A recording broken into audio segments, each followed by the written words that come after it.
Bonjour et bienvenue. Dans cet enregistrement, je vais vous expliquer ce qu'est l'affiliation marketing et pourquoi j'en fais. Si vous me découvrez, je vous rappelle que je fais des vidéos, des podcasts et surtout une lettre privée confidentielle avec des contenus exclusifs. Le meilleur moyen de ne rien louper est de vous inscrire à ma lettre privée confidentielle. Je vous mets un lien d'inscription en dessous de cet enregistrement. Alors, tout de suite, sans transition, passons au premier point. Qu'est-ce que l'affiliation ? Alors, je vais vous donner ma définition de l'affiliation. Il s'agit d'une relation entre un affilieur, donc un vendeur d'un produit ou service, un affilié disposant d'un lien pour acheter le produit ou le service, et un consommateur ayant un besoin ou un problème à résoudre avec le produit ou service. Le lien permet à l'affilié de recevoir une petite commission de l'affilieur sur le prix du produit ou service acheté par le consommateur sans surcoût.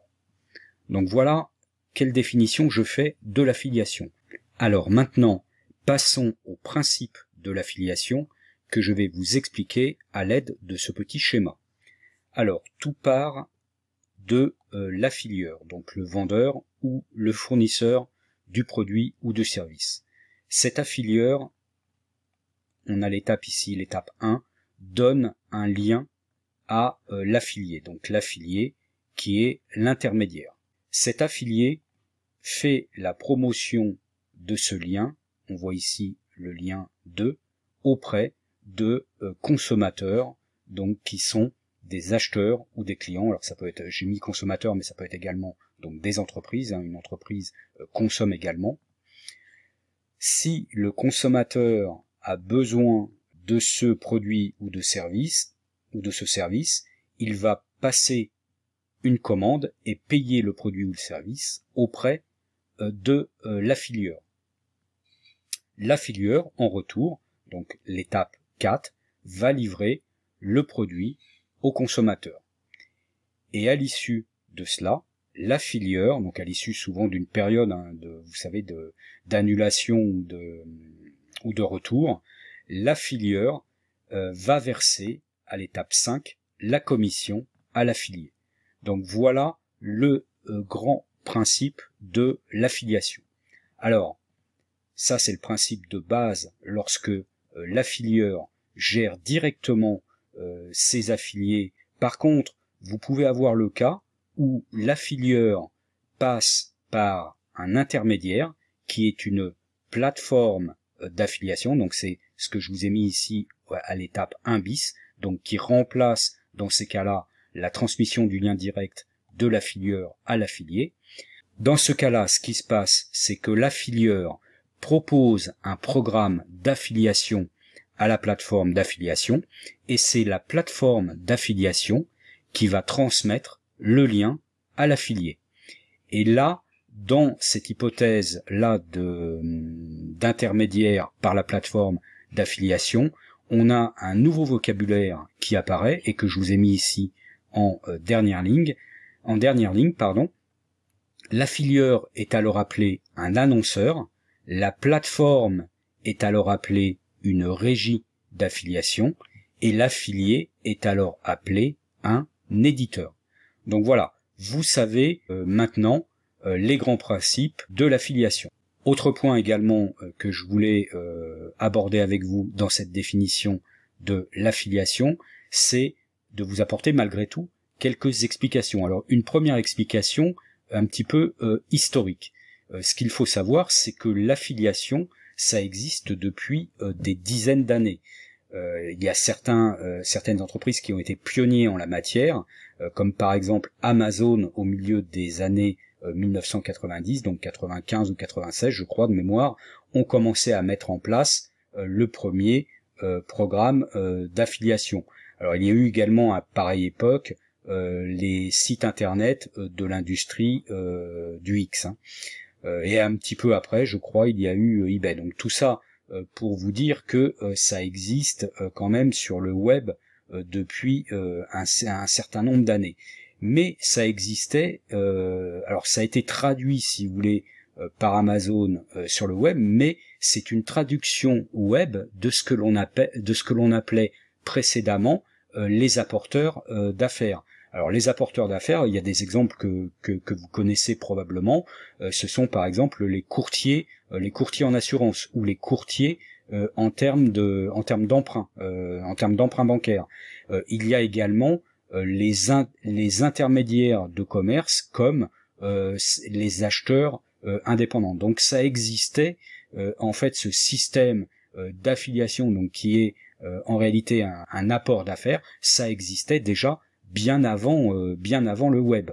Ce qu'il faut dire également, c'est qu'il y a aussi des cas un petit peu plus particuliers, comme par exemple Airbnb ou Uber.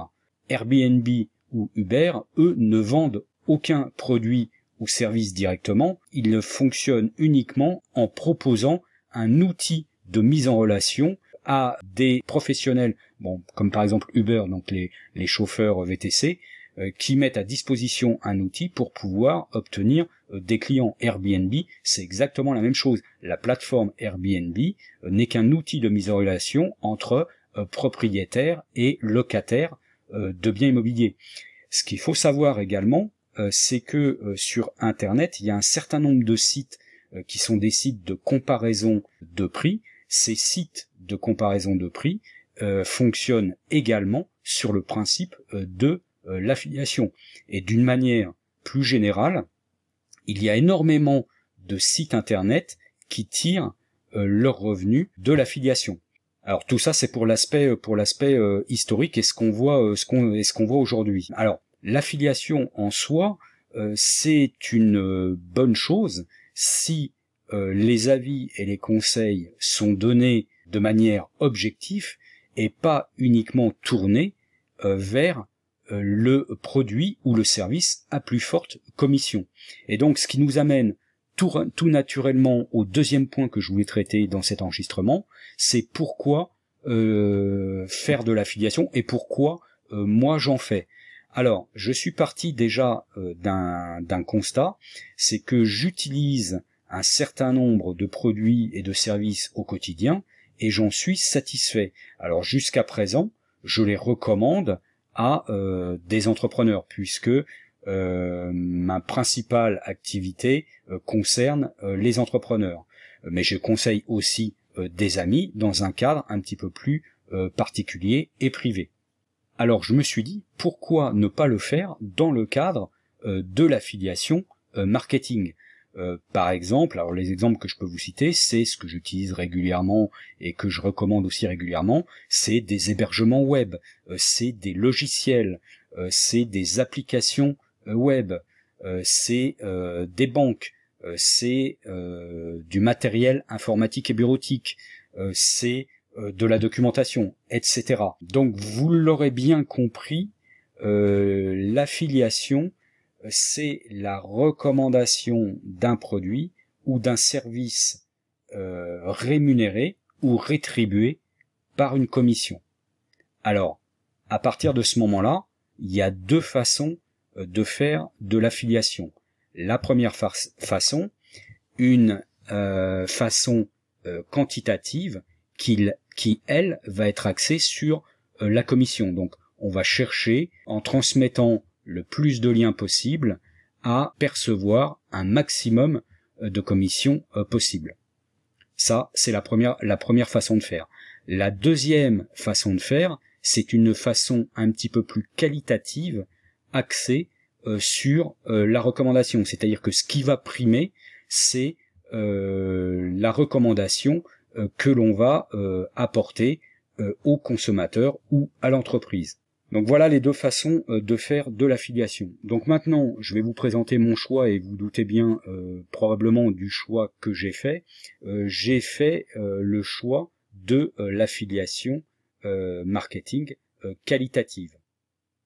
Donc, percevoir une commission qui me permet d'apporter de l'aide pour résoudre des problèmes de consommateurs ou d'entrepreneurs.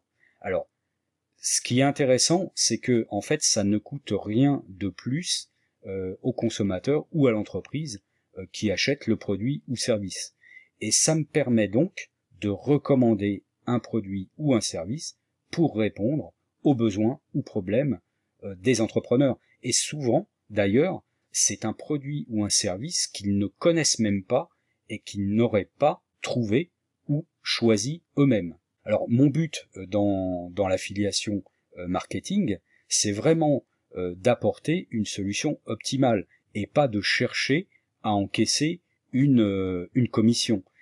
D'ailleurs, je recommande même assez souvent des produits ou des services qui ne font pas l'objet d'affiliation et qui sont donc par conséquent sans commission. Idem, je ne vais pas non plus recommander un produit ou un service que je n'utilise pas ou que je n'ai pas testé, parce que dans ces cas-là, ma recommandation ne serait pas particulièrement utile.